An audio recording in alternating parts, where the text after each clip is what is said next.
तर कसे आहात मंडळी? तर गोलगप्पामध्ये आपलं स्वागत आहे. तर आपल्याला माहितीच आहे की आपण गोलगप्पामध्ये एक नवीन सिरीज चालू केली आहे. ती सिरीज आहे वैभव तोरणसोबत. नेमकी सिरीज अशी आहे जी तुम्हालाही माहिती की ती हेल्थ कोचिंगबद्दलची आहे.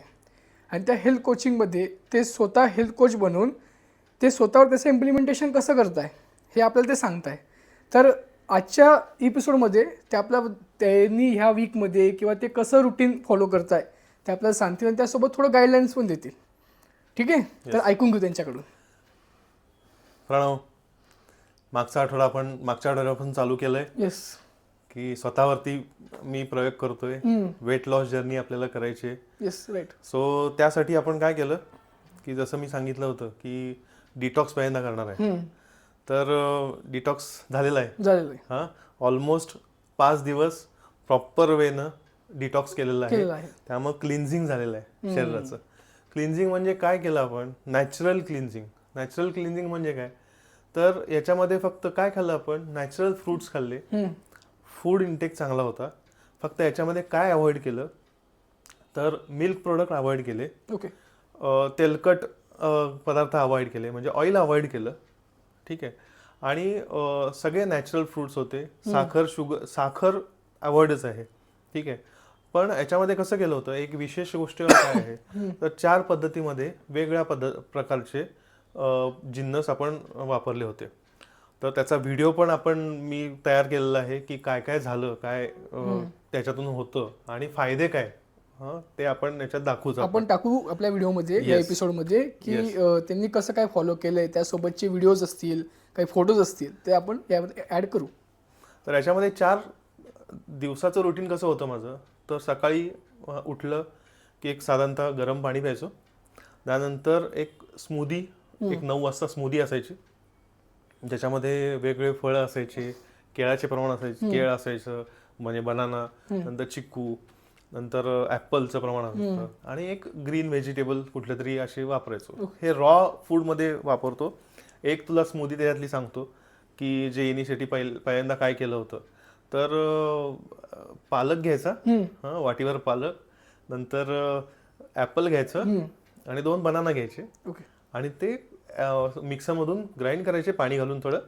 पालक, ऍपल आणि बनाना ही कॉम्बिनेशन वेगळं कॉम्बिनेशन आहे, पण लोकांनी हे ट्राय करावं. खूप छान त्याचे रिझल्ट्स आहेत आणि खूप छान अगदी टेस्ट आहे. तर ते स्मूदी अशा वेगवेगळ्या प्रकारचे, मग चॉकलेट स्मूदी होती त्याच्यामध्ये, नंतर पान स्मूदी होती, त्याच्यामध्ये विड्याची पानं पण होती, नंतर विड्याचं पान, मग चिक्कू, असं करून कॉम्बिनेशन होतं ते. नंतर व्हिटॅमिन सी स्मूदी अशी होती एक दिवस. म्हणजे सगळं त्याच्यात व्हिटॅमिन सी चे जिन्नस असलेले, म्हणजे स्ट्रॉबेरी असेल, नंतर किवी असेल किंवा द्राक्ष असतील, हे सगळं सीझन वाईज त्यात घातलं होतं. तर त्यानंतर लिंबू, ऑरेंज वगैरे. तर ती स्मूदी होती. त्यानंतर मग एक 12 वाजता वगैरे सलाड असायचे. ओके. वेगवेगळ्या प्रकारचे, मग वेगवेगळ्या प्रकारचे ड्रेसिंग्स पण त्याला आपण, काजूचं ड्रेसिंग आहे किंवा पीनट बटरचं ड्रेसिंग आहे. बरं, by the way, peanut butter हे घरी तयार करता येतं बरं का. काय सांगतो? हां, रोस्टेड पीनट्स असतात, ते आपण ग्राइंड केले, त्यानंतर मग आपण ती ह्याची मुद्द्याची चटणी करत नाही का, तसं तयार होईल. मग अजून जरासं ग्राइंड केलं, असं करत करत थोडं जास्त ग्राइंड केलं की त्याच्यातलं तेल सुटतं आणि बटरी होतं. That is called as a peanut butter. आणि बाहेरून आपल्याला बरेच ते आपण घेतो, त्यात प्रिझर्वेटिव्ह असतात. ह्या सगळ्या गोष्टी आपण एलिमिनेट करून घरच्या घरी हेल्दी पीनट बटर आपण खाऊ शकतो. वैभव, तू जे सांगतोयस ना, तर माझ्या तोंडात तर पाणी सुटते. खरंच एवढं. म्हणजे हे पॉडकास्ट झाल्यानंतर तुम्हाला पीनट बटर खाऊ घालणार? नक्की तयार आहे. तर पीनट बटर. मग गोड काय करायचं? गोडच्या आपल्याला साखर वगैरेच पाहिजे असं नाहीये, खजूर यूज करू शकतो. जॅगरी, केमिकल विरहित जॅगरी, हे पण यूज करू शकतो. मग चिंचेचं पाणी. एक दिवस भेळ पण होती सलाडमध्ये. भेळ? हा, भेळ आहे, पण त्याच्यामध्ये चिरमुरे किंवा फरसाणा असा नाही बरं का. ओके. हा, हे ऐका. हा, याच्यामध्ये बाकी सगळे जिन्नस भेळाचे करायचे. फक्त बटाटा वाफवायचा आणि स्प्राउट्स आलेले, जे मुगाचे स्प्राउट्स असतात ना, ते आपण रिप्लेस करतो फरसाणा आणि याच्या चिरमुऱ्याच्या ऐवजी. ओके. आणि बटाटा घालून बाकी सगळे जिन्नस जे पाहिजेत ते, म्हणजे हेल्दीवाली भेळ. हेल्दीवाली भेळ. आणि ती त्याच्यामध्ये मग तिखट पाणी वगैरे आपण करतोच, गोड पाण्यामध्ये वगैरे पण बाकी काय वाफवून घ्यायची गरज नाही, सिम्पल आहे. पाणी घ्यायचं, त्याच्यामध्ये चिंच भिजत घालायची, गुळ भिजत घालायचा, म्हणजे गुळाचं पाणी होईल ते, आणि खजूर. मग ते झालं की मग थोडंसं मीठ, चाट मसाला असं सगळं घालून थोडंसं तिखट घालायचं आणि मग हे मिक्सरमधून फिरवून घ्यायचं. इतकं अप्रतिम लागतं रे, एक नंबर. आता ते ड्रेसिंग वगैरे मध्ये मी म्हटलं की तुला मायोनीज वगैरेची गरज नाहीये. लिटरली काजू 6-7 तास भिजत ठेव, त्याच्यानंतर त्याच्यामध्ये भिजत ठेवले, खजूर पण भिजत घालायचा, आणि नंतर मग हे मिक्सरमध्ये काजू, नंतर खजूर, नंतर आलं लसूण, नंतर थोडंसं तिखट, मीठ, लिंबू पिळायचा आणि हे मिक्स कर. अरे एक अप्रतिम ड्रेसिंग होतं, तू मायोनीजला विसरशील. म्हणजे होममेड मेयोनीज. येस, इतकं अप्रतिम लागतं आणि हेल्दी आहे परत. हे अशा गोष्टी. मग थोडक्यात ह्या सलाड जो आपण 12 वाजता घेतला, त्याच्यात वेगवेगळ्या पद्धतीचे असे प्रकार होते ज्याच्यामध्ये एन्जॉय केलं. त्याच्यामध्ये म्हणजे राजमा एक दिवस होता, नंतर एक दिवस छोले होते, तर याच्या चिपोटले म्हणतात राजमाचं, ऍक्च्युली आवागडो वगैरे सगळं वापरून ते आहे ड्रेसिंग करून सलाडचं, त्याला चिपोटले म्हणतात. ते 5व्या दिवशी होतं. त्यानंतर ज्यूस होते, म्हणजे 4 वाजता आपण ज्यूस पिले बरोबर, वेगवेगळे नॅचरल ज्यूस. म्हणजे त्याच्यामध्ये काय असू शकतं, ABC ज्यूस माहितीये तुला? ABC ज्यूस नाही माहिती. A means apple, okay. B means तुला बीटरूट, ओके. आणि C मीन्स तू सांगून दे यार. कॅरेट. ओके. हे सगळं आपल्याला मिक्स करायचं ह्याच्यामध्ये, ग्राइंड करायचं. किंवा A मीन्स तू आवळा पण यूज करू शकतोस. ऍपल मध्ये तुला थोडंसं स्वीटनेस येईल, ओके. आवळामध्ये तुला हे, म्हणजे ABC असं पण आहे. ऍपल पण यूज करतो, ABC मध्ये आवळा पण यूज करू शकतो. ठीक आहे. तर याच्यामध्ये हे सगळं हे केलं, ग्राइंड केलं मिक्सरमध्ये पाणी घालून, आणि तू पिऊ शकतोस. हे असं आहे. हे झालं तुझं ABC ज्यूस झालं. दुसरं जे आहे ते ग्रीन ज्यूस आहे. म्हणजे याच्यामध्ये दुधी भोपळा असतो, दुधी भोपळा, काकडी, सगळं हिरो. दुधी भोपळा आला, काकडी आली, नंतर मिंट आलं, पुदिना आणि कोथिंबीर, लिंबू पिळायचा, हे सगळं घालायचं, पाणी घालायचं आणि मिक्सरमध्ये फिरून घ्यायचं, आणि लिंबू पिळायचा, मीठ घालायचं आणि हे गाळून घ्यायचं. खलास. अरे जे फ्रेशनेस जाणवतो ना ज्यूस मधला, फ्रेश ज्यूस जो असतो, त्याच्यामुळंच हे हार्टसाठी चांगलं आहे, स्किनसाठी चांगलं आहे. तू जे सांगतो ना रेसिपी, याचा फ्रेशनेस फक्त म्हणजे आपल्या स्वतःवर नाही तर आपण बोलताना सुद्धा फ्रेशनेस जाणवतोय. नाही खरं. आणि लिटरली सांगतो की ह्या सगळ्या गोष्टींमुळं तुझे स्किन टोन तुला आता जाणवत असेल की आधीचं किंवा हे ड्रास्टिकली बरं का. मी सांगू शकतो तुम्हाला नक्कीच की जुना वैभवदादा मीन्स काही दिवसांपूर्वीचा वैभवदादा आणि 5 दिवसांपूर्वीचा आणि आताचा वैभवदादा, याच्यात नक्कीच डिफरन्स आहे. तर तुम्ही कधी ह्या सिरीजला नीट फॉलो केलं किंवा तो जे सांगतोय ते पण तुमच्या रुटीनमध्ये आणलं तर नक्कीच तुम्हाला त्याचा इम्पॅक्ट दिसू शकतो. बरोबर. आणि चौथी गोष्ट म्हणजे आता हे इम्पॅक्ट दिसायसाठी, म्हणजे आता हे त्याचे सिक्वेन्स आहे, या पद्धतीनं केलं. त्यानंतर मग 4 वाजता आपण हे केलं, ज्यूस वेगवेगळ्या पद्धतीचे केले, 5 दिवस प्रॉपर ज्यूस होते. आणि रात्री संध्याकाळी जे आहे ते 7च्या दरम्यान वेगवेगळे सूप. ओके. हे असं 4 दिवसाचं रुटीन आहे. आणि थंडीचे दिवस चालू सध्या, तर सूप प्यायला जास्त मजा येते. आणि बाकीच्या आरबट सरबट खाण्यापेक्षा हे बेस्ट आहे. आणि सूप मध्ये सांगतो ना की एक रेनबो सूप म्हणून आहे, त्याच्यामध्ये सगळं मिक्स घालून, असं सगळ्या व्हेजिटेबल्स घालून कुकरला शिट्टी देऊन, एक नंबर. सगळ्यात चांगलं असं जे सूप जर म्हणशील तर रेनबो सूप. 4थ्या दिवशी ऍक्च्युली त्याच्यामध्ये आपलं हे असतात ना, ह्याच्यावर काय असतं, ठीक आहे विसरलो मी आता. ओके. कमेंट मध्ये टाका की तुम्हाला काय वाटतं. आठवलेलं आहे, broccoli soup. Okay, broccoli soup आहे. तर हे जे 5 मिनिटं घेतल्यानंतर कमेंटमध्ये फटाफट मेसेज टाका की नेमकं सूप कोणतं आहे. तर ब्रोकोली आणि बटाटा पोटॅटो हे उकडायचं व्यवस्थित. ब्रोकोलीचं पाणी पण ते वापरायचं आपल्याला. कांदा, लसूण आणि आलं जे आहे हे पाण्यातून परतून घ्यायचं, ऑइल वापरायचं नाही. तर पाण्यातून परतून घ्यायचं आणि नंतर मग हे सेपरेट आपण जे उकडून घेतलेलं आहे ते आणि कांदा वगैरे परतून घ्यायचा ते एकत्र मिळून स्मॅश करायचं प्रॉपर. ते जे लिक्विडच होईल त्याच्यामध्ये ते उकळायचं पूर्ण. मग त्याच्यात थोडंसं पाणी ॲड करू शकतोस. मी म्हटलं नाही का ब्रोकोलीचंच पाणी आपण त्यात ॲड करू शकतो, कारण का त्याच्यातले जीवनसत्व वाया जायला नको ब्रोकोलीमधले. तर ते यूज करायचे आणि मग तेच पेस्ट एक तयार झाली व्यवस्थित. हे झालं, त्यात पाणी मीठ घालायचं आणि मस्त उकळी फोडायची. आणि त्यामध्ये हे सगळं झाल्यानंतर गॅस बंद करायचा आणि नारळाचं जे दूध असतं, नारळाचं दूध माहितीये का? हो, माहिती. कसं करायचं ते? नक्की कसं करायचं ते नाही माहिती. नुसतं खायचं माहिती. तर जे नारळ वाढवतो, नारळ वाढवायचा, घ्यायचा, फोडायचा आणि तो वाढवायचा. ओके. आणि त्यानंतर त्यातलं जे आतलं जे हे असतं सगळं स्टफिंग असतं, जे काही खोबरं मिळतं आपल्याला, ते काढायचं. आता ते कसं काढायचं, तर ऍक्च्युली एक त्याची पद्धत आहे.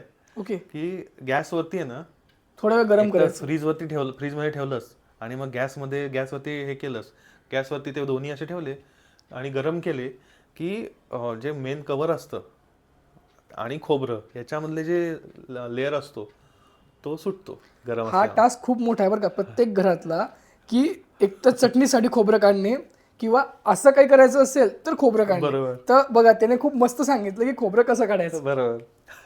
इव्हन वाढवण्याचं पण हे माहितीये, ते गोल कसं वाढवतात. प्रत्येक वेळा असं धरकत आणि फटकन फोडतात, प्रत्येक वेळा ते गोल निघत नाही, बरोबर ना, बक्कल कसं. तर ते जे रेष असते ना त्याला पाणी नाही, तर ते जे रेष असतात ना ऍक्च्युली कशावरती तरी आपण बडवतो. तर ते युनिक असं, ते ज्या उभ्या रेषा असतात ते युनिक असं गोल असं बडवलं, मग फिरवला, परत बडवलं, परत फिरवला, परत बडवलं, असं जर आपण चालू ठेवलं ही प्रोसेस कंटिन्युअस, जास्त प्रेशर द्यायचं नाही, फोर्स द्यायचं नाही, जास्त आपटायचं नाही, जस्ट हे करायचं, त्या रेषेवरती मारायचं, परत फिरवायचं, परत मारायचं, असं जर केलं ना परफेक्ट गोल असा छान असा नारळ वाढतो. दादा याच्यात कोचिंग आहे ना, नारळ कशी फोडायची हे पण बेस्ट बरं का. आणि त्यानंतर हे जे खोबरं काढलं आपण, तर ते मिक्सरमध्ये घालायचं, मस्त पाणी घालायचं आणि ग्राइंड केल्यानंतर ते जे पाणी आपण हे करतो, पिळतो, ते लाईक अ दूध आहे. त्यामुळे हे असं, हे जे आपण गणपतीच्या वेळा जे मोदक वगैरे खातो, त्यावेळेला ते नारळाचं दूध असतं, त्याला साखर घालून आपण खातो ना बुडवून, असं. तर ते हे असं करतात. मग हे जे आहे हे फ्रीजमध्ये ठेवायचं आधीच, थोडंसं वरती असं मलाई जमायचं. आणि ते दूध इथं गॅस बंद केल्यानंतर ब्रोकोली आणि हे मिक्स केलं, मगाशी जे सांगितलं, विसरू नका हे सगळ्या प्रोसिजरमध्ये की काय करत होतो. मी खूप लक्ष देऊन ऐकतो, तुम्ही पण ऐका. एक काम करा, वही घेऊन बसा आणि त्या वहीवर पॉइंट टू पॉइंट लिहून घ्या, वाटल्यास व्हिडिओ परत मागे जा. कारण ही ब्रोकोली सूप आपण जे बनवलं त्याच्यातली ही नारळाची वेगळी एक प्रोसिजर सांगितली मी तुम्हाला. आणि अजून एक सांगतो की ह्याबद्दल काही एन्क्वायरी असेल तुम्हाला तर आमचा गोलगप्पाचा ईमेल आयडीवर तुम्ही मेल करू शकता, golgappashow@gmail.com. लक्षात ठेवा. बोल दादा. तर हे जे दूध आपण काढलं, ते फ्रीजमध्ये ठेवलं होतं, ते बाहेर काढलं आणि मग जे ब्रोकोली सूप होतं, जे आपण फ्लेम बंद केल्यानंतर हे दूध जे आहे टाकायचं आहे. फ्लेम बंद करून टाकायचं, नाही तर ते फुटेल. आपल्याला ते शिजवायची गरज नाही आहे. हे मिल्क आहे ते शिजवायची गरज नाही आहे. त्यामुळं फ्लेम बंद करायचा आणि मग दूध टाकायचं, मिल्क टाकायचं. आणि मग ते जे सूप होतं ना, ॲक्च्युली थोडंसं आधीच थोडंसं मीठ जास्त करायचं, मिठाचं प्रमाण बघायचं, कारण हे जे नारळाचं दूध टाकल्यानंतर त्याचा गोडसरपणा ॲड होतो आणि थोडंसं फिकं होऊ शकतं. मग चवीनुसार मीठ त्याच्यात टाकलं, परत मिक्स केलं की संपलं. इतकं इझी आहे, पौष्टिक एवढं आहे. तुम्हाला ह्याच्यामध्ये प्रोटीन्स वगैरे मिळतात, त्यामुळे इतकं भारी सूप तुम्हाला लागतं ना ते, की बाकीच्या सूपापेक्षा मला आवडलेलं, खरोखर मनापासून मला ते आवडलेलं सूप आहे. पण मला असं वाटतं तुझ्या बोलण्यावरनं की वहिनी खूप खुश असणार. जबरदस्त असते या पिरियड मध्ये. तर मी ज्या काही गोष्टी करतो ना, म्हणजे मीठ किती कमी किंवा असं सगळ्या गोष्टी तू एकदम खूप छान करतोय. नाही, आणि कसं आहे हे करण्यात पण एवढी मजा आहे मजा ना, आहे. आणि ते खाताना असं शरीर लिटरली सांगतो ह्याच्यामध्ये तामसी काही नाहीये, म्हणजे आपण तिखट घालत नाही, काय नाही. त्यामुळे जे काय आपण खातो ना, तेव्हा शरीर असं आतून असं थंड होऊन आपल्याला ब्लेसिंग करत असतं, अरे तू भारी करतोयस, येस राईट. तू शरीरा मला जे पाहिजे ना त्या गोष्टी तू देतोयस. हे फिलिंग खरंच आपल्याला येतं की अरे आपण जे ज्यूस पितो आपण, आहा, एवढं असं सुदिंग आपल्याला स्वतःला वाटतंय. आणि याच्यामध्ये तुला एनर्जी ऑटोमॅटिक वाढते, ऑटोमॅटिक सगळ्या गोष्टी, तुम्हाला इम्युन सिस्टीम वाढते. जे काही आता म्हटलं ना की न्यूट्रिशन्स जे असतात, मॅक्रो न्यूट्रिशन्स असतात, न्यूट्रिएंट्स असतात, हे व्हिटॅमिन सी वगैरे जे असतात, व्हिटॅमिन्स अँड मिनरल्स, तर हे सगळं आहे ना, हे बॅलन्स करायचा हा आठवडा असतो. तर ह्या आठवड्यामध्ये ह्या सगळ्या गोष्टी बॅलन्स होतात. तर वेगवेगळे असे जिन्नस आहेत.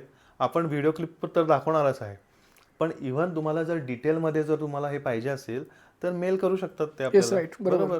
म्हणजे आपण त्यांना हेल्प मेल करा, आम्ही तुम्हाला नक्कीच तुमच्यापर्यंत एक रेसिपी सांगू शकतो किंवा की जे काही त्याने केलंय त्याच्याबद्दलचे डिटेल्स तुम्हाला सांगू शकतो. बरोबर. आणि त्याच्यामध्ये इव्हन जर काही करायचं असेल तर 5 दिवस असा जर फॉलो केला की वेगवेगळे ड्रेसिंग्स आहेत, सर्च करा नेटवर. नंतर स्मूदी आहे ते सर्च करू शकता नेटवरती, युट्यूबवरती आहेत भरपूर व्हिडिओ 10 वेळा मागे करा, 10 वेळा पुढे करा, तसंही समजू शकतो तुम्हाला की काय काय करायचंय. तर त्यामुळं हे जे गोष्ट आहे याच्यामध्ये सांगतो ना की साईड इफेक्ट किंवा हे सगळं म्हणजे बाकीच्या गोष्टी ज्या आहेतच, की ग्लो येतो, एनर्जी वाढते, सगळा सुदिंग इफेक्ट येतो, ऍसिडिटी कमी होते, या सगळ्यांबरोबर वेट लॉस हा तुम्हाला बोनस मिळतो. म्हणजे आजच्या वेगळं काय करायचं नाहीये. ज्या मार्केटमधल्या गोष्टी आहे वेट लॉस साठी किंवा बाकीच्या गोष्टी असो, त्याच्यामध्ये काय आहे की जे डिस्क्रिप्शन दिलेलं आहे पॅकेट सोबत, त्याच्यामध्ये काय आहे की बेनिफिट पण दिसत आहे किंवा त्यासोबत त्याचे साईड इफेक्ट पण दिसत आहे. बरोबर. इथे काय होतंय की फक्त बेनिफिट आहे, साईड इफेक्टची कोणती गोष्टच नाही. म्हणून नाही, कारण का आपण प्रोसेस फूड, पॅक फूड वगैरे असं खात नाही. जे काय आपल्याला मार्केटमध्ये मिळतं ना तेच घेऊन येतो, जे फ्रेश असतं ते आपण घेतो. म्हणजे आता ह्याच्यामध्ये नॉट नेसेसरी की बाबा अमुकच घालायचं तमुकच, तुम्हाला जे पाहिजे ना, जे मार्केटमध्ये अवेलेबल आहे ते तुम्ही खाऊ शकता. फक्त काय आहे की थोडंसं एक ह्याच्यामध्ये फर्स्ट टाइम जे करतात, आता मला नाही त्रास होत, पण फर्स्ट टाइम जे करतात काही जणांना आला त्रास झाला, कारण ज्यांना रॉ फूड्स वगैरे खायची सवय नाहीये किंवा हे असे कॉम्बिनेशन वियर्ड वाटतात. मला पण पहिल्यांदा वियर्ड वाटलं होतं की ऍपल आणि कॉम्बिनेशन काय, ऍपल, बनाना आणि पालक. तर हे जे आहे ना, ह्याच्यामुळं काही लोकांना इनिशियली, कारण क्लिन्झिंग होते, त्यामुळे जे काय तुमच्या डेफिशियन्सी आहेत ते थोडंसं मॅच होण्यासाठी किंवा इम्प्रूव्ह होण्यासाठी हे मदत करतं. मग त्यावेळेला शरीर आहे ना, शरीराला ह्याची सवय नसते, त्यामुळे शरीर रेजिस्ट करायचा प्रयत्न करतं. अरे हे काय, मला तर बाबा स्पायसी खायची आवड आहे, हे काय करतोय तू. त्यामुळे कदाचित शरीर उलट रिॲक्ट करतं. म्हणजे काय की पहिल्या 2 दिवस वगैरे डोकं वगैरे दुखतं, किंवा पोटातच दुखेल, किंवा लूज मोशन होतील, किंवा तुम्हाला काहीतरी उलट्या वगैरे होतील. तर ह्या सगळ्या गोष्टी होऊ शकतात, प्रत्येकाला होतील असं नाही, पण ह्या गोष्टी होऊ शकतात. पण आपण करत राहायचं, कारण आपल्याला माहिती आहे ना की शरीरात जे टाकतोय किंवा जे इनटेक करणार आहे आपण, ते शरीराला अपायकारक नाही, फक्त आपल्या शरीराला ती सवय नाही. त्यामुळे शरीर असं बिथरलंय आतून, अरे हे काय एकदम कसं काय असं चेंज झाला तुझ्यात, समुद्रात पडल्याशिवाय समजत नाही की पोहायचं कसं. हा तसंच आहे. त्यामुळे ह्या गोष्टी एकदा आहे ना, पहिल्या 2 दिवस त्रास होईल, तिसऱ्या दिवस आपण डटके केलं ना की मग तिसऱ्या दिवशी, मग चौथ्या दिवशी ऑटोमॅटिक हा फरक जाणवतो. आणि विदाउट एनी म्हणजे कसं आहे, एक्सरसाइज मिनिमम प्रमाणात केली. मी एक्सरसाइज चालू केली ह्याच्यामध्ये, हे करताना एक्सरसाइज करायची का, तर एक्सरसाइज करायची. एक्सरसाइज आणि ऍक्टिव्हिटी ह्याच्याबद्दल आपण नंतर डिटेलमध्ये बोलणारच आहोत, कारण हा पिलर आहे, मग आधीच्या एपिसोडमध्ये सांगितलं होतं. तर एक्सरसाइज आणि ऍक्टिव्हिटी याच्यामध्ये इनिशियली मी काय केलंय या 5 दिवसामध्ये, ह्याच्या बरोबर ऍडिशन, तर एक 40 मिनिटं मी वॉकिंग करतोय. म्हणजे हे खाणं तर झालंच, नुसतं खाऊन होत नाही मित्रांनो. जर कोणी असं सांगितलं की मी बसून बसून काहीही न एक्सरसाइज करता फक्त खाऊन तुम्ही फिट होऊ शकता, वजन तुमचं कमी करा, तर जो कोणी सांगेल ना पहिल्यांदा भागो, पळत सुटा तिथून. असं कुठेही होऊ शकत नाही की विदाऊट एक्सरसाइज तुमचं वजन कमी होईल. नो, काहीतरी गडबड आहे. हा, कुछ तो गडबड दया. लिटरली सांगतो की विदाऊट एक्सरसाइज, पण हसत खेळत, नॉट नेसेसरी की प्रत्येक वेळा अशीच हीच एक्सरसाइज करायला पाहिजे. सो हे 5 दिवस असे छान गेलेत, म्हणजे उत्सव होता ऍक्च्युली घरामध्ये की व्हॉट नेक्स्ट असं होतं. फॅमिली एन्जॉय करत होती आणि 5 दिवस कसे गेले कळलं नाही मित्रा. येस, आणि ज्यांच्या घरात लहान मुलं आहे ते पण ह्या गोष्टी खाऊ शकतात, कारण चॉकलेट स्मूदी होती ना, त्या चॉकलेट स्मूदी पण आहे. चॉकलेट स्मूदी पोरांना एवढी आवडते की म्हणजे माझी आता मुलगी ओवी तर वेट करत असते की बाबा चॉकलेट स्मूदी कधी आहे, कधीच आज कुठली. म्हणजे शाळेतून आल्यानंतर ज्यूस आहे ना, इव्हन मी ड्रेसिंग जे म्हणत होतो, सलाड वगैरे खात होतो, मला आधीच सांगायची की संध्याकाळी मी आल्यानंतर मला पाहिजे, काढून ठेव. आल्यानंतर ते खाणं, म्हणजे पोरांना ही सवय लागते. आणि जसं स्मूदीमध्ये वेगवेगळे जिन्नस असतात, मिक्स होतात फ्रुट्स. एक फक्त फ्रुट्स तू ॲपल खाल्लास तर ते पोट भरतं, पण तू दुसरं खाऊ शकत नाहीस. पण हे स्मूदीमध्ये आपण कॉम्बिनेशन करतोय, त्यामुळे पोरांना पण ह्याची आवड लागते, गोडी लागते आणि पोरं ह्याच्याकडे अट्रॅक्ट होतात. त्यामुळे कळत ना कळत त्यांचे पण न्यूट्रिशन्स जे आहेत ते इम्प्रूव्ह व्हायला सुरुवात होते. आणि व्हिटॅमिन सी मी म्हटलं तो तर म्हणजे प्रत्येकाला गरज आहे. नाहीतर लिम्सी आणि हिंतर आपण व्हिटॅमिन सी खायचो, आठवत आहे का? कुठं? कोविडच्या वेळेस. तर ह्या ज्या गोष्टी आहेत ह्या आपल्या फ्रुट्समध्ये आहेत. उगाच आपल्याला बाजारातून काही घ्यायची गरज नाही. हे सगळे केमिकल युक्त असे गोष्टी असतात, टॅबलेट्स वगैरे केमिकल्स असतात ऍड केलेले. ह्याच्यामध्ये हे काही गरज नाही. नॅचरल व्हिटॅमिन सी आपल्या जर फ्रुट्समध्ये असतं तर आपण बाजारातून का घेतो? या गोष्टी आहेत ना. तर त्यामुळं हे 5 दिवस इतके मजेत गेले. आणि ह्या 5 दिवसामध्ये खरंच मित्रांनो, आता तुम्हाला सांगायला हरकत नाही, पण 5 किलो वजन कमी झालंय माझं. पण मी म्हटलं ना, पॉइंट टू बी नोटेड. हा, पण प्रत्येकाचं होईलच असं नाहीये. कोणाचं 2 किलो होतंय किंवा 3 किलो होतं. पण मी काय म्हणतोय, मगाशी म्हटलं तसं हे बोनस आहे. बाकीचे एवढे इफेक्ट होतात, एवढं हलकं वाटतं की म्हणजे सबक्युटिनियस फॅट म्हणजे कसं असतं आतलं, आणि व्हिजरल फ्लॅट म्हणजे काय की स्किनच्या आत जे असतं त्याला व्हिजरल फ्लॅट म्हणतात.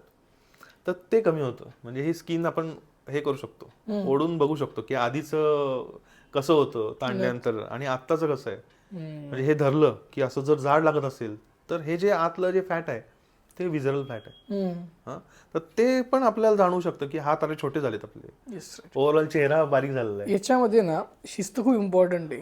की कसं आहे की आता मी ह्या वीकमध्ये ही गोष्ट फॉलो करतोय आणि मी सहज कोणत्यातरी मित्रांसोबत बाहेर गेलो आणि इन केस कोणते बाहेरचं फूड खाल्लं गेलं, म्हणजे पाणीपुरी खाल्ली गेली, आपण एक एक्झाम्पल पकडू, तर मग त्यामध्ये ती गोष्ट नाही फॉलो होणार, कारण की मग ती शिस्त बिघडते.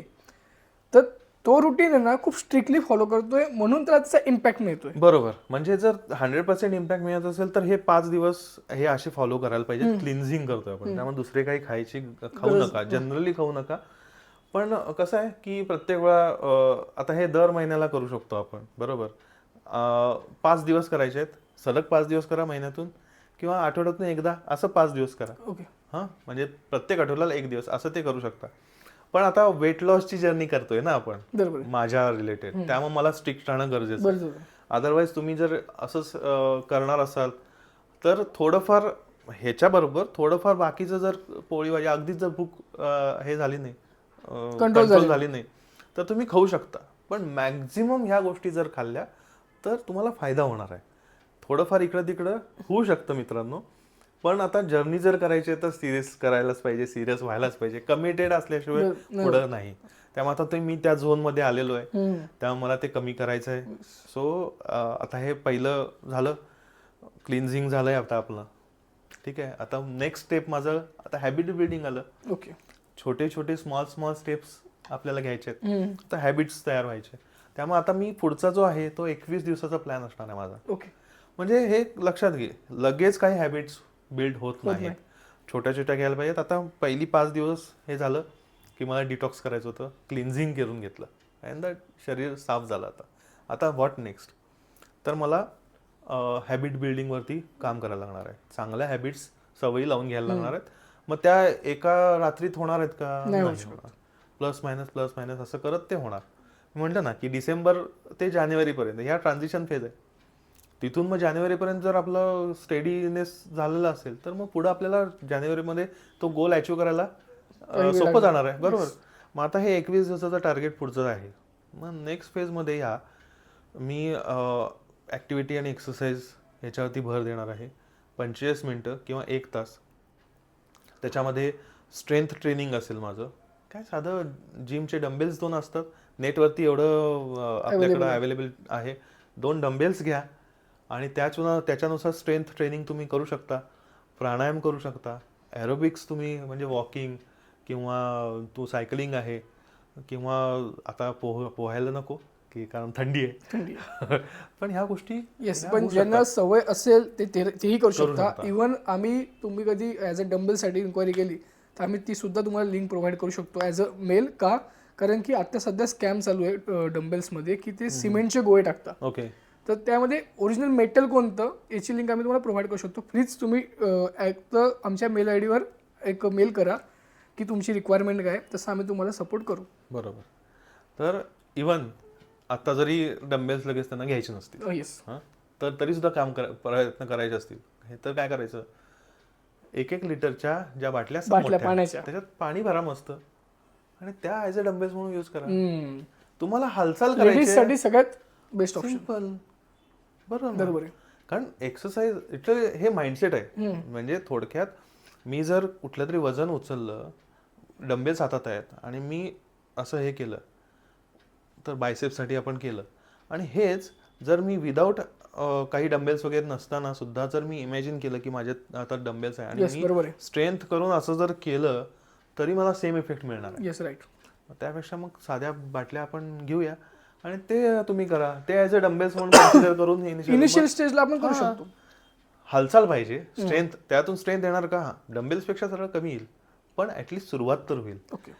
हॅबिट बिल्डिंगला सुरुवात, habit building, strength building. Yes. आणि ॲरोबिक्स मुळे तुम्हाला कसं आहे की हे तुझा स्ट्रेंथ पण आहे आणि स्टॅमिना, हे महत्वाचं आहे. स्ट्रेंथ, स्टॅमिना आणि फ्लेक्झिबिलिटी ह्या गोष्टी आपल्याला महत्वाच्या आहेत. नुसतं बाबा फ्लेक्झिबल आहे आणि स्ट्रेंथच नाही आहे असं नको आहे. तर ह्या तिन्ही गोष्टी आपल्याला पाहिजेत. माझं आता तिन्ही गोष्टीमध्ये मिसमॅच आहे. पण ह्या गोष्टी आपल्याला आता हॅबिट बिल्डिंगमुळं हे होतील. तर त्या गोष्टी करणार आहे. मग 5 दिवसामध्ये मी डिस्ट्रीब्यूट करणार आहे की बाबा 1-2-3 दिवस मी स्ट्रेंथ ट्रेनिंग करणार, 2 दिवस मी ॲरोबिक्समध्ये करणार, म्हणजे चालणं वगैरे असं गोष्टी करणार आणि थोडंफार फ्लेक्झिबिलिटीसाठी योगा पोज किंवा स्ट्रेचिंग वगैरे असतं तर या गोष्टी करणार. तर असं मी डिस्ट्रीब्यूट एक्सरसाइजचं करणार आहे. तर त्याच्यामध्ये परत कसं आहे की आज आपण जे डिस्कस करणार आहे, ठीक आहे, आपण खाण्याच्या बाबतीत जर म्हटलं तर मॅक्रोन्युट्रियंट्सवरती आपण भर देणार आहे. तर मॅक्रोन्युट्रियंट्स कोणकोणते असतात? तर प्रोटीन, कार्बोहायड्रेट्स आणि फॅट्स. तर ह्या 3 गोष्टी जर आपल्या शरीरामध्ये प्रत्येक आता नाश्त्याच्या वेळी किंवा जेवणाच्या वेळी किंवा जे आपलं 4 वाजता वगैरे आहे स्नॅक्स आहे तेव्हा आणि जेवणाच्या वेळी, हे जर तुम्ही ह्या 3-4 गोष्टी असतील, तिन्ही गोष्टी असतील मॅक्रोन्युट्रियंट्स, तर तुम्हाला फिटनेसकडं जायला काही म्हणजे विदाऊट एनी हार्म तुम्ही जाऊ शकता. म्हणजे प्रोटीन म्हणा, कार्बोहायड्रेट्स, तुमचा गोल अचीव करू शकता. त्यात प्रोटीनचा इंटेक जास्त. आता जनरली कसं आहे की लोक म्हणतात की प्रोटीन तुम्ही जास्त करा, कार्बोहायड्रेट्स कट करा किंवा फॅट कमी करा. तर हे तिन्ही गोष्टी गरजेच्या आहेत. विदाऊट दीज मॅक्रोन्युट्रियंट्स आपण हेल्दी लाईफस्टाईल जगू शकत नाही. त्यामुळे काहीही कट करू शकत नाही आपण, पण प्रमाण कमी जास्त करू शकतो. का? तर आपल्या एनर्जीनुसार, आपल्या ऍक्टिव्हिटीनुसार या गोष्टी करू शकतो. आणि प्रोटीन इनटेक हा महत्वाचा आहे आपल्याला. ते आपण नेक्स्ट आपण एपिसोडमध्ये घेणार आहे. आत्ता एपिसोडमध्ये आपल्या काय सांगायचं आहे, तर सगळ्यात महत्वाचं म्हणजे एन्व्हायरमेंट किंवा एन्व्हिरॉन्मेंट असं म्हणतात, वातावरण. तर तो जो आपला 6 पिलर मधला एक पिलर आहे, तो सगळ्यात घातक असू शकतो. तो आपण पहिल्यांदा करायचा. म्हणजे काय, चिप्स असतात, आपल्या आजूबाजूचं एन्व्हायरमेंट आपल्याला सेट करायचं आहे. म्हणजे काय, चिप्स आहेत तुझ्या घरी आहे, फरसाणा असतो, हे प्रोसेस पॅकेट फूड असतात ना, पॅक्ड फूड, किंवा अजून काहीतरी कोल्ड्रिंक वगैरे बाटल्या असतात. तर त्या प्रथम, किंवा बेकरी प्रोडक्ट्स, किंवा सगळे जे मिठाई वगैरे जे असतील, तर ते पहिल्यांदा आपल्या घरातून काढून टाकायची. त्याची एक्सपायरी किती काय, आणि लोक येऊ देत मग म्हणजे कोल्ड्रिंक्स असतील तर आपल्यासाठी नाही, लोकांसाठी, म्हणून आपण फ्रीजमध्ये ठेवतो. म्हणजे वैभवकडे आल्यानंतर हेल्दीच गोष्टी खायला मिळणार आणि हेल्दीच ड्रिंक घ्यायला मिळणार. राईट. म्हणजे असं नाही की बाबा वैभवकडे आलंय फरसाण दिलाय असं नाही मिळणार. भेळ मिळेल, भेळ मिळेल डाएट वाली. कधीही पीनट बटर मिळेल, आत्ता देणार आहे तुला. तर हे पहिल्यांदा आहे की एन्व्हायरमेंट मी व्यवस्थित केलेलं आहे. सगळ्या ज्या गोष्टी आहेत, ज्या फरसाणा म्हण किंवा हे, कारण आता कसं आहे की हे माइंडवरती छापायला पाहिजे, किंवा आपल्याला एन्व्हायरमेंट क्रिएट करायचं आहे. बाकी काही प्रत्येकाच्या प्रलोभनापासून दूर व्हायचं आहे. म्हणजे आपल्याला चिप्स आवडत असतात, किंवा आपल्याला हे मॅगी वगैरे असं आवडत असतं. मग ते नसेल तर आपण आणायला जाणार नाही, पण ते असेल तर एखाद दिवशी होऊ शकतं. तर आता करायचंय तर करायचंय ना बॉस. बरोबर.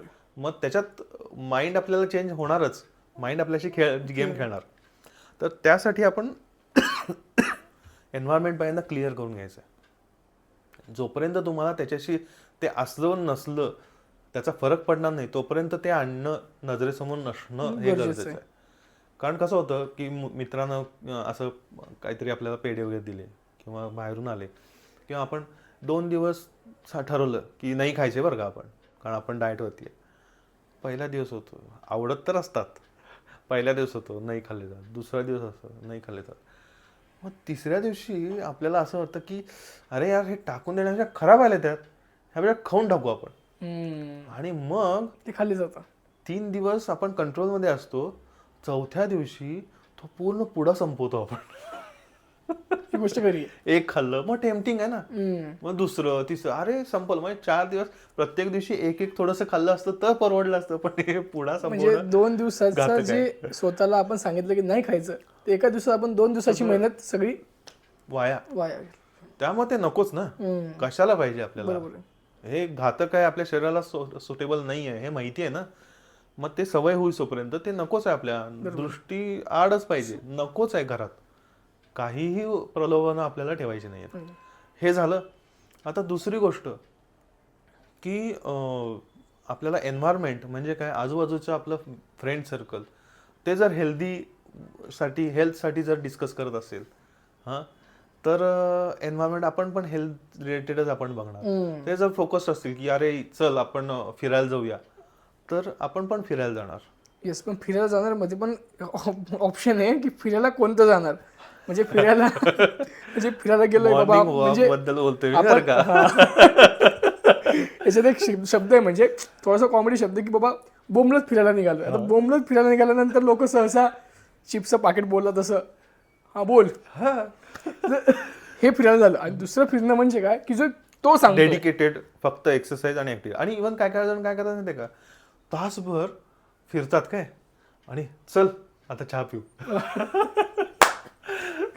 अरे मग एवढं बघ फिरलो आणि परत कॅलरीज घेतल्या आपण, ज्या म्हणजे गरज नसताना अशा आपण परत कॅलरीज घेतो. मग एवढं तासभर फिरण्याचं काय, त्याचा काय फायदाच नाहीये. त्यामुळे गप गुमान फिरले काही ते पाहिजे ना.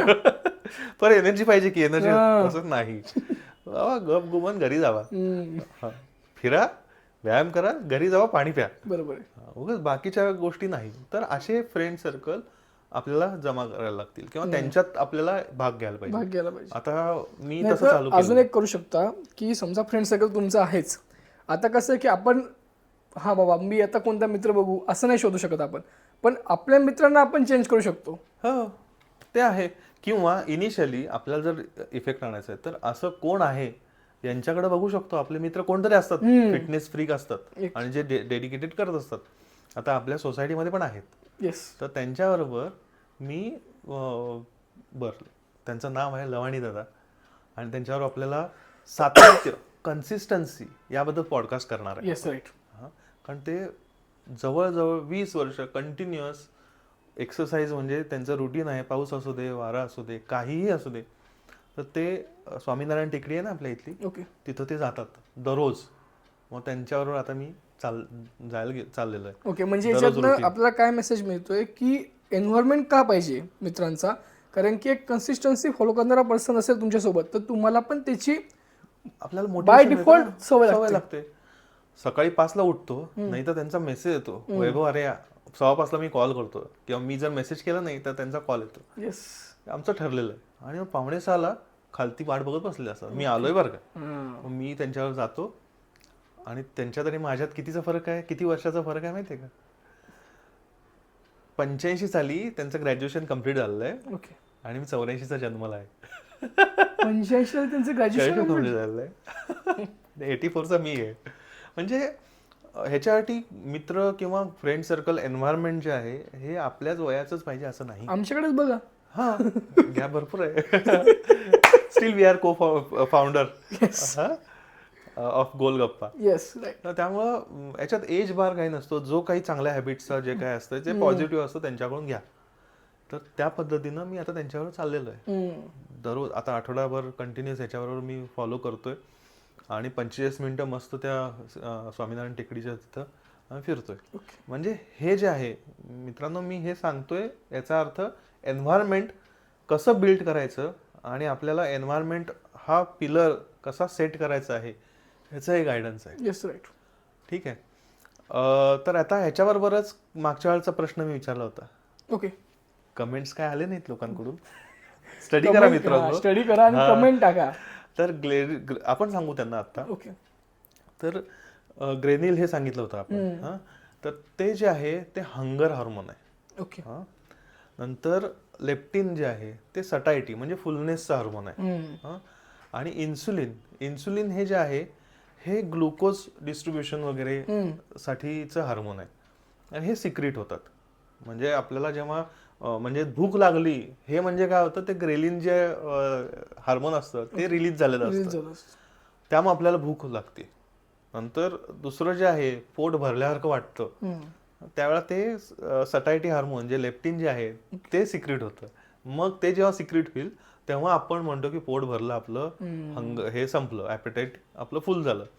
आणि तिसरं जे असतं इन्सुलिन, हे सगळं प्रवाह मध्ये आणण्यासाठी जे काय आपली एनर्जी आहे ती ग्लुकोजच्या माध्यमातून सगळ्यांना शरीराला पसरवणं, ते सिक्रिशन कसं होतं.